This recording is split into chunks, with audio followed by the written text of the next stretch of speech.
Lecture 16, Drama, Performance, and Film through Yellowstone. We concluded Module 2 with an examination of Thomas Cole's techniques and mentioned his grand landscape series, The Course of Empire.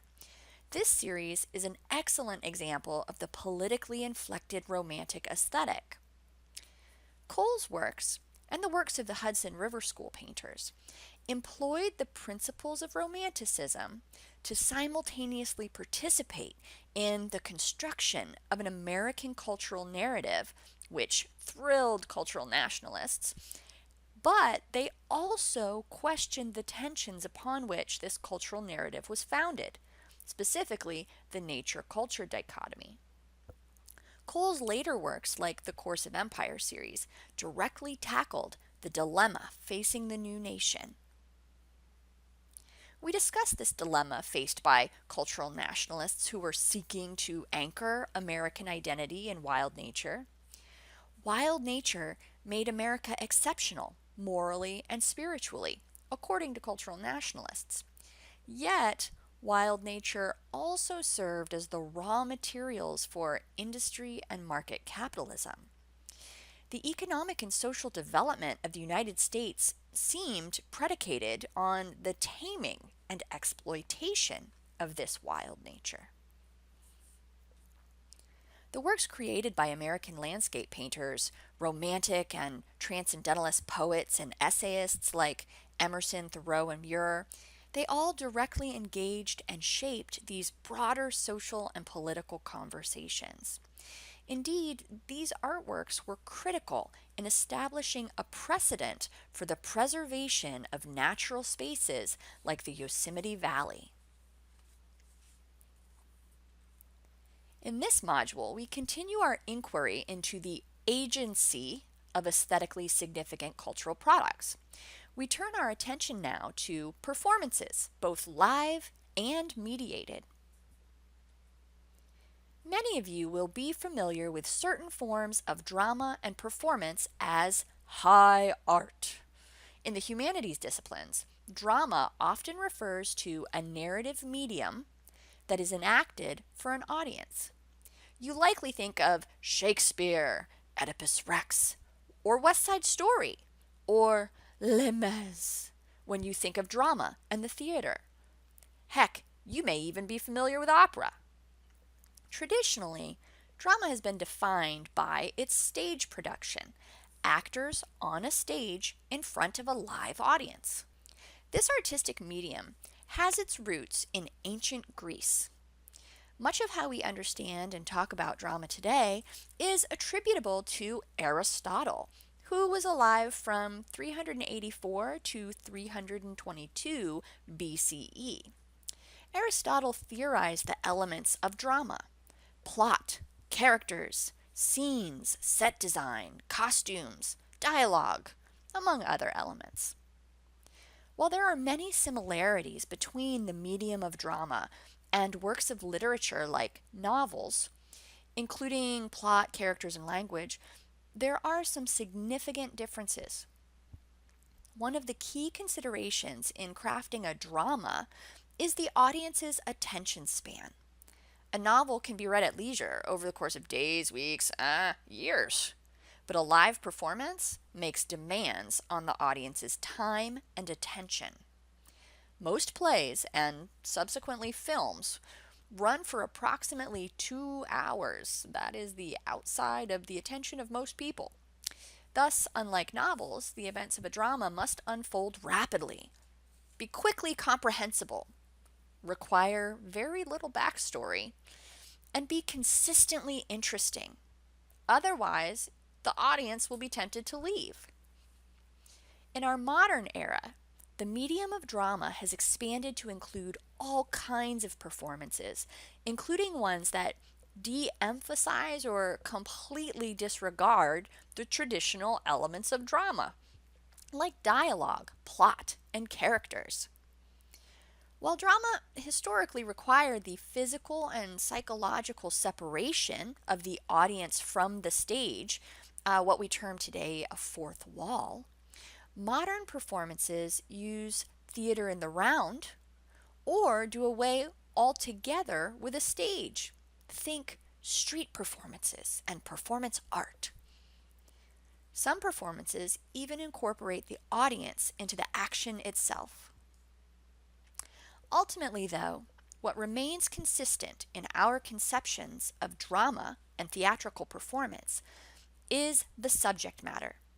The subject matter is some aspect of the human condition represented through action.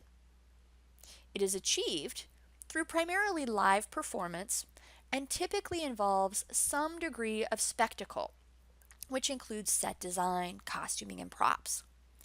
The intention is to engage an audience and evoke sensory and emotional experiences. We will examine Buffalo Bill's Wild West show as a dramatic production, identifying the plot, characters, scene and set design, and costumes, and how they communicate something about the human condition in the late 19th century. Many of the principles and techniques of drama also apply to film. Like drama, films typically employ a plot, characters, set and scene design, dialogue, sound effects, costuming. The medium of film also draws significantly on the elements of form and the principles of composition of painting. Directors supervise camera angles and shots, lighting and focus, which determine line, shape, color, texture, and space. Editors organize the composition of the film.